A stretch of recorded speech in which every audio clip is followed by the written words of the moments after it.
Baik, bismillahirrahmanirrahim. Assalamualaikum warahmatullahi wabarakatuh. Selamat siang semuanya.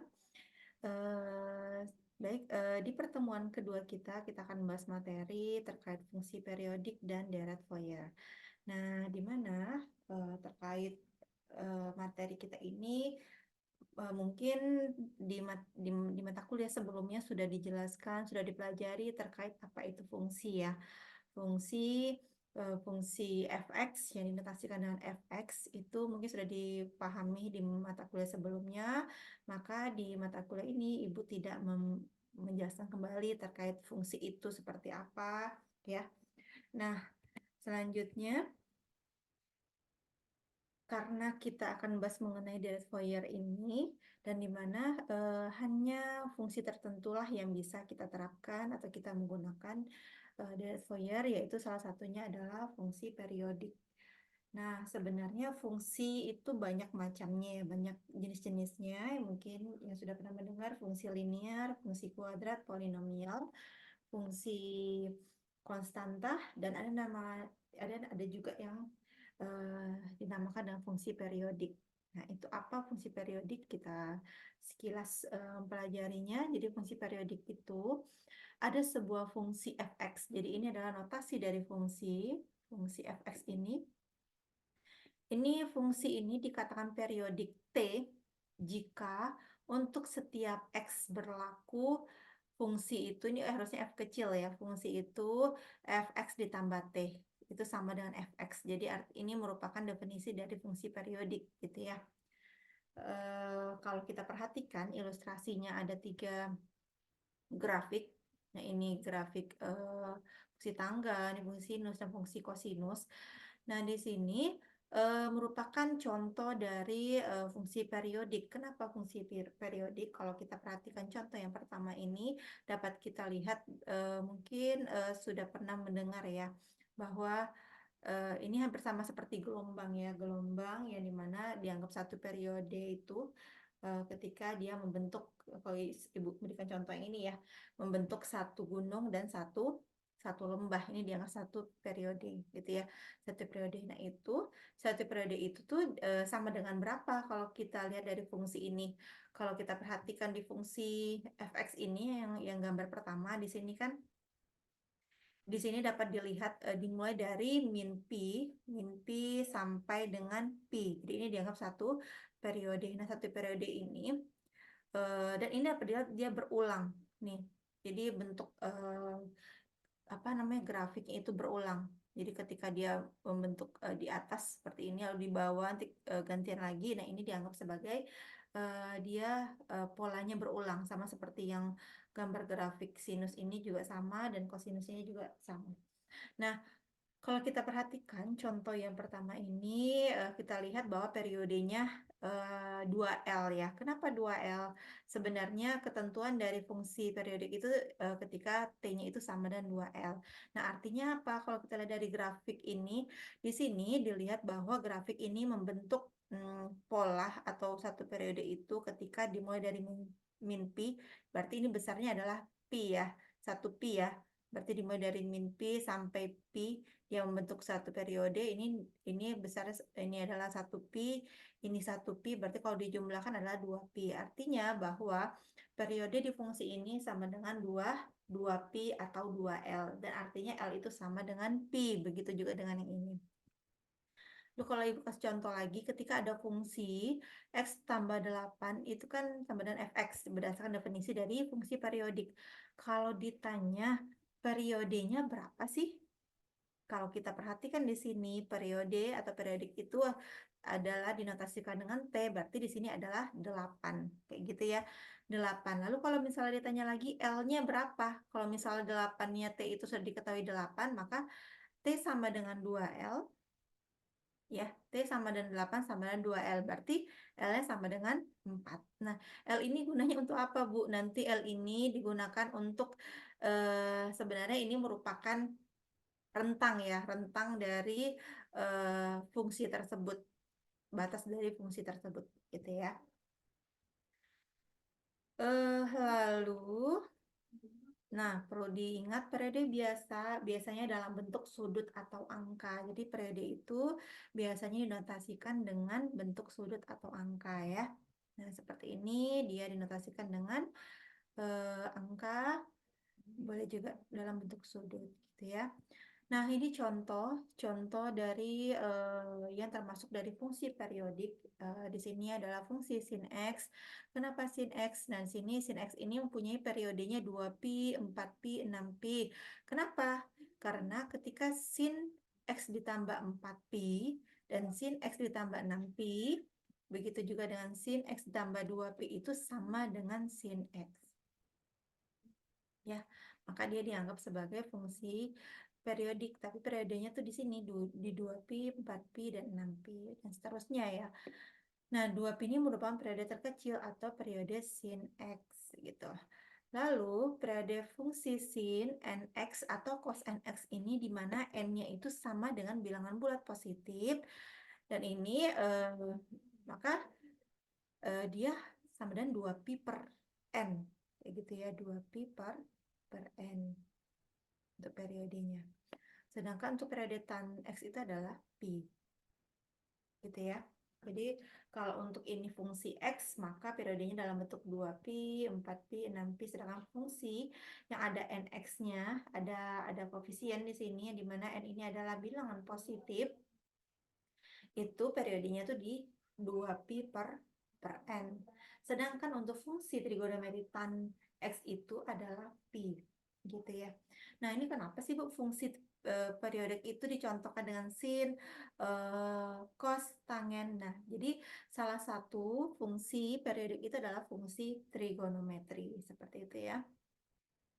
Nah, ini mungkin bisa dilihat terkait macam-macam dari fungsi.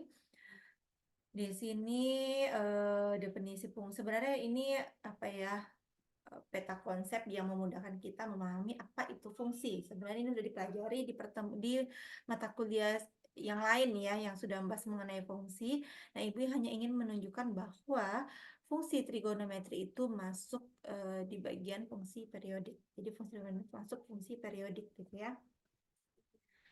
Oke, setelah kita membahas apa itu fungsi periodik, kita masuk ke deret Fourier ya.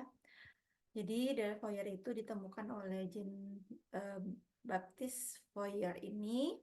Ini ternyata ahli fisika kayak gitu ya dari Prancis. Nah, di sini membuktikan bahwa sembarang fungsi periodik dapat direpresentasikan sebagai penjumlahan sinyal-sinyal sinus dengan frekuensi tertentu. Nah, ini adalah penelitian dari beliau terkait fungsi periodik. Nah, nanti dikaitkan dengan Fourier tersebut ya. Nah, di sini definisi dari deret Fourier. Jadi misalkan ada fungsi fx didefinisikan pada selang. Jadi selangnya itu, jadi fungsi itu didefinisikan pada selang atau interval min L sampai L. Lalu di luar selang ini fungsinya adalah fungsi X ditambah 2L sama dengan fx. Nah, itu ya. Yaitu diandaikan bahwa fx ini mempunyai periode 2L gitu. Di sini dimisalkan bahwa fungsi fx ini mempunyai periode 2L. Maka definisi dari deret Fourier ini yang bersesuaian dengan fungsi fx, dia diformulakan seperti ini. Jadi fungsi fx itu sama dengan A0 per 2 ditambah sigma dari n sama dengan 1 sampai tak hingga ini sigma ini dari AN dikali cos n px per L ditambah BN dikali sin n px per L. Nah, ini adalah deret dari Fourier-nya. Nah, ketika kita disuruh mencari deret Fourier dari satu fungsi, maka kita harus mencari koefisien dari Fourier ini. Koefisiennya yang mana? A0, AN, dan BN, kayak gitu.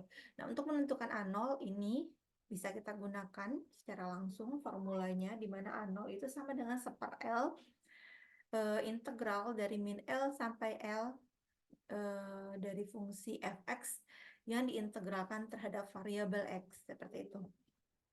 Sedangkan AN-nya sama dengan 1/L integral min L sampai L. Jadi ini batas bawahnya, ini batas atas dari fungsi fx dikali cos npx per L dx.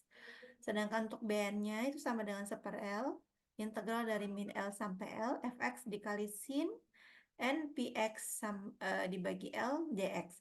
Nah, sebenarnya di sini kan ada ketentuannya nih, n-nya sama dengan 0, 1, 2, dan seterusnya. Sebenarnya ketika n-nya sama dengan 0, kita menggunakan formula ini, an, kita akan mendapatkan hasilnya ini. Gitu ya. Jadi, eh, sebenarnya kalau kita mengingat formula ini, kita bisa mencari A0, A1, A2, A3. Jadi sebenarnya kenapa dimunculkan A0 ini? Dikarenakan di deret Fourier ini kan ada koefisien A0, maka langsung dimunculkan di sini, gitu ya. Oke, kita lanjut. Jadi, ketika ada fungsi lalu kita disuruh menentukan deret Fourier, maka tentukanlah terlebih dahulu koefisien fungsinya ya. Tentukan A0-nya, tentukan AN-nya, BN-nya dengan menggunakan formula ini. Dan yang paling penting adalah ingat konsep dari integral. Karena integral itu eh, materi dasar yang diperlukan untuk mencari deret Fourier ya. Nah, ini kalau menemukan kasus lain. Kasus lain itu jika fungsi fx-nya terdefinisi pada 0 sampai 2L dan di luar interval ini dan fungsi periodiknya dengan periode 2L continue bagian demi bagian, maka koefisien Fourier ditentukan dengan maka ini ketika kita diberikan fungsi, di mana fungsi itu berada di selang 0 sampai 2L, maka batas bawahnya adalah 0, batas atasnya adalah 2L, seperti ini. Definisikan. Sedangkan AN-nya sama seperti di slide sebelumnya, tapi yang membedakan hanya pada batasnya. Batas bawahnya 0, atasnya adalah 2L. Begitu juga dengan BN. Dan perlu diingat untuk AN itu kita menggunakan fungsi cos, sedangkan BN kita menggunakan fungsi sin. Seperti itu ya. Contoh pertama, contoh pertama ini kalau kita lihat ada grafik dari fungsi, ada grafik dari fungsi. Nah, fungsi ini kalau kita kita perhatikan, ini dia fungsi ini dibatasi oleh min pi sampai pi gitu ya. Min pi sampai pi berarti artinya kalau ditanya periodenya berapa, kan kita tahu T itu sama dengan 2L. Kalau kita perhatikan di sini, 2L itu sama dengan 2pi. Kenapa 2pi? Kalau kita perhatikan di sini min pi sampai 0, itu berarti 1pi, dihitung 1pi. Sedangkan dari 0 sampai pi ini adalah dianggap 1pi juga. Maka 1 ditambah 1 sama dengan 2pi ya. Lalu kalau ditanyakan lagi, bagaimana kita menentukan fungsi dari grafik ini? Jika hanya diketahui grafik tanpa kita diberikan fungsi, kita bisa mendefinisikan fungsi dari grafik ini. Jadi fungsi fx ini nanti ada dua fungsi, yang dimana min pi sampai 0 itu fungsinya, nilai fungsi adalah min c gitu. Jadi fx, jadi ketika fungsinya sama dengan min c, maka itu dia berada di interval min pi sampai 0. Sedangkan untuk fungsi sama dengan c, ya fungsinya itu sama dengan c, fx-nya sama dengan c, maka intervalnya dari 0 sampai pi, seperti itu. Oke, kita masuk ke contoh kedua, di mana contoh kedua ini tidak grafik yang diberikan, tetapi fungsi yang diberikan. Tetapi dari fungsi ini pun kita bisa membuat grafiknya ya. Nah, di sini dikatakan fungsi fx-nya sama dengan 0, itu ketika x-nya lebih besar dari min 5 dan lebih kecil dari 0. Lalu untuk fungsi keduanya sama dengan 3, itu berada di interval x lebih besar dari 0, lebih kecil dari 5. Dan di sini dikatakan bahwa periodenya sama dengan 10. ya, periodenya sama dengan 10, berarti T-nya itu sama dengan 10. Jadi T sama dengan 2L sama dengan 10. Lalu di sini kita disuruh mencari dan menentukan terlebih dahulu. Kalau misalnya disuruh menentukan deret Fourier, berarti kita harus menentukan koefisien Fourier-nya ya, 0, AN, BN-nya dari fungsi ini. Nah, sebelum kita menentukan bagaimana A0, AN, BN-nya, karena di sini kan periodenya 10, berarti L-nya sama dengan 5. L ini nanti kita gunakan di penentuan A0, AN, BN. Kenapa 5 di sini? Karena kan batas kita kan dari min L sampai L, berarti dari min 5 sampai 5 gitu ya. Nah, kalau kita menggambar grafik ini, jadi seperti ini. Jadi kan batasnya sebenarnya interval itu kan dari min 5, 0, 5. Berarti kalau kita buat pada garis bilangan, berarti dari min 5, 0, 5. Seperti ini. Lalu di sini dibilang bahwa fungsi itu untuk interval min 5 x 0 min apa dari min 5 sampai 0 ini nilai fungsinya 0, berarti di sini maka dia sejajar dengan sumbu x. Sedangkan untuk fungsi kedua yang intervalnya dari 0 sampai 5 grafiknya seperti apa? Nih, ternyata itu sama dengan 3, maka kita bikinlah dia garis lurus seperti ini. Nah, sebenarnya karena ini adalah fungsi tangga dan ini adalah fungsi periode, ini bisa kita perpanjang jadi seperti ini. Kita perlebar lagi, maka dia jadinya bentuknya seperti ini. Tapi dia polanya itu beraturan, polanya berulang. Jadi ketika di sini dia sejajar dengan horizon dengan sumbu x, di sini dengan 3, maka di sini berulang lagi sejajar dengan sumbu x, ini juga dengan Y sama dengan 3. Begitu juga dengan yang sebelah kirinya gitu ya. Maka inilah fungsi dari grafik fungsi dari fungsi tersebut. Nah, selanjutnya kita menentukan koefisien Fourier. Berarti kita menentukan A0-nya. Kita ingat kembali untuk rumus A0 itu adalah 1/L integral dari min L sampai L fx dx gitu ya. Nah, ini karena rumusnya tadi adalah 1/L, maka L-nya ini sudah dimasuki sama dengan 5 tadi ya.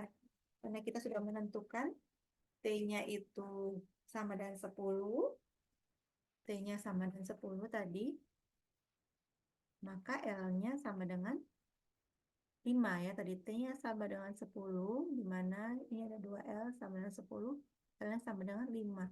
Jadi untuk formula A0 itu adalah 1/L integral dari min L sampai L fx dx gitu ya.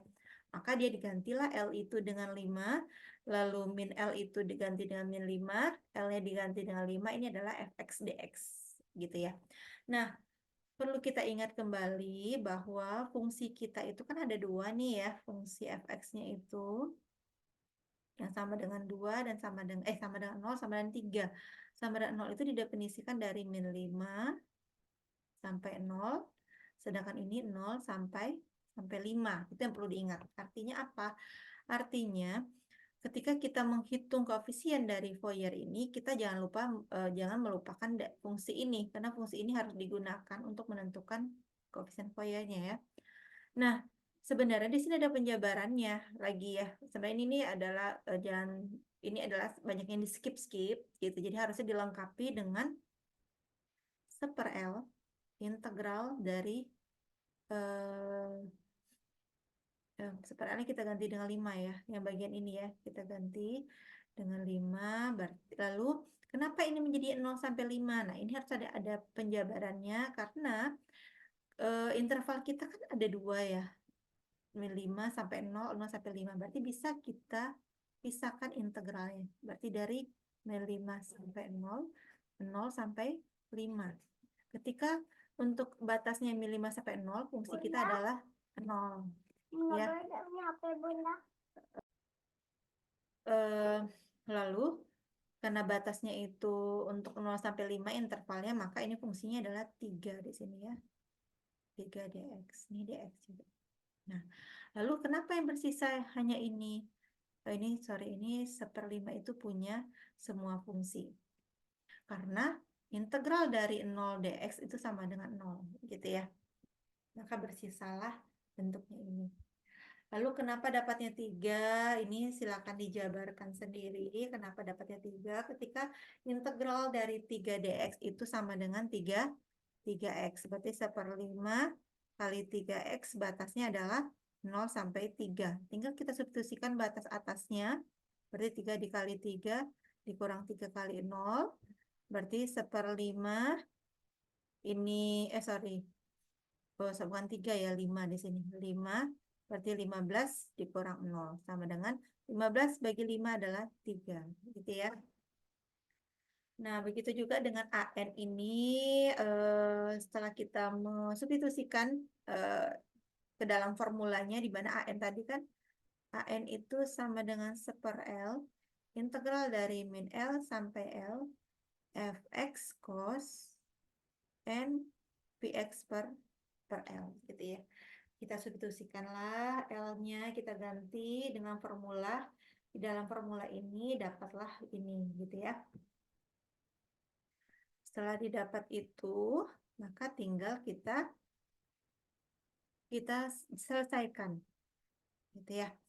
Nah, sama seperti yang di sini, kita pisahkan fungsinya karena batas kita terlihat jelas, min 5 sampai 0, berarti fungsinya 0. dx, kenapa dx saja di sini? Karena ketika n yang kita ganti dengan 0, maka cos 0 berapa? Cos 0 adalah 1 ya. Maksudnya berapapun nilai di sini, bukan cos 0 adalah 1 ya. Di sini kalau kita ganti dengan 0 dibagi 5, oh ya 0 ya, harusnya di sini ya, karena di sini 0. Oh bukan, kita bukan 0 lagi, kita cari di sini. Tapi maksudnya gini, ini untuk AN ya. Jadi ketika N-nya berapapun dikali dengan Pi, dikali dengan X dibagi 5, untuk fungsinya sama dengan 0, ketika 0 dikali nilai ini berapapun, tetap hasilnya adalah 0 gitu ya. Lalu untuk yang ini, fungsi yang kedua dapat dilihat fungsinya 3 cos n px per 5. Maka karena ini hasilnya adalah 0, maka fungsi kita bentuknya ini yang bersisa. Tinggal kita integralkan fungsi ini. Maka ketika ketemu bentuk integralnya seperti ini adalah fungsi trigonometri, perlu diingat cos x dx itu sama dengan sin x. Sedangkan ketika integral cos n px per 5, kita tidak bisa menggunakan yang ini, gitu ya. Tapi kita menggunakan metode substitusi. Silakan dibuka lagi buku yang pernah mempelajari tentang integral. Ini sudah dipelajari mungkin di matematika dasarnya. Kita menggunakan metode substitusi untuk mendapatkan hasil dari integral ini. Dapatlah ini, gitu ya. Lalu dimasuki batasnya, ternyata setelah dimasuki batasnya itu sama dengan 0, gitu ya. Nah, begitu juga dengan BN ini. BN ini juga sama, ketika kita masuki ke formulanya, kita ganti L-nya, lalu kita pisahkan fungsinya, ini juga sama. Karena fungsinya 0, maka berapapun nilai di sini tetap 0 gitu hasilnya ya. Lalu hanya bersisalah fungsi ini, tinggal kita integralkan, dapatlah hasilnya ini menggunakan metode substitusi juga. Hasil akhirnya adalah ini. Dah. Setelah kita dapat A0, A0-nya, AN, BN-nya, maka kita bisa membentuk deret Fourier-nya jadinya seperti ini. Deret Fourier kita kan di pendidikan seperti ini ya. A0 per 2 ditambah sigma N sama dengan 1, beta ingat, tinggal gantilah A0-nya, ganti AN-nya, ganti BN-nya dengan yang sudah kita cari tadi. Seperti itu, maka didapatlah fungsinya ini. Silakan untuk tugas di rumah, untuk contoh kedua ini, silakan dilengkapi penjabaran A0, penjabaran AN-nya dengan menggunakan metode substitusi, dijelaskan prosesnya mendapatkan hasil ini. dan mendapatkan kenapa dia dapatnya 0, lalu untuk BN-nya begitu juga dijabarkan dengan detail sampailah mendapatkan ini. Begitu juga dengan deretnya, ketika sudah dimasuki 3/2, lalu AN-nya tadi berapa tadi AN-nya? Sorry. AN-nya ini